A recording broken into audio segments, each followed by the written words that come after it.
Enhanced religious protections in line with an international treaty could be added to any same-sex marriage bill in a bid to avoid further tension among coalition ranks. Parliament will continue to debate legislation after the results of the postal survey delivered the yes vote. From Canberra, political reporter Matthew Doran.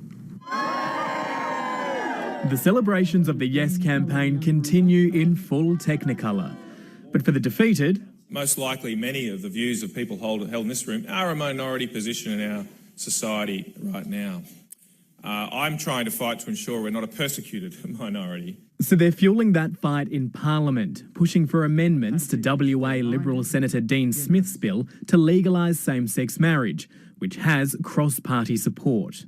One possibility is ripping words from the International Covenant on Civil and Political Rights.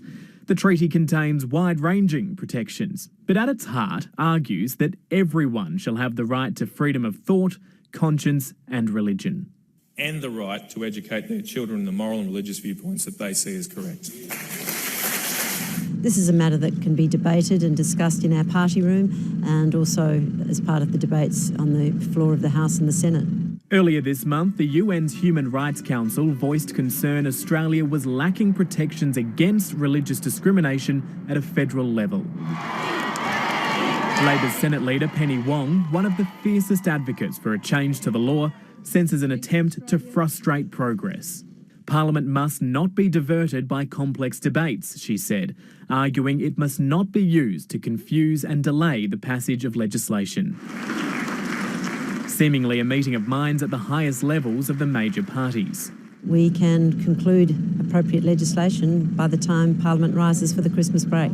This possible move to placate the Conservative wing of the coalition is illustrative of a broader tension within the governing parties. Some Nationals are annoyed, feeling the government did all it could to quickly force Senator Smith's bill into the Senate.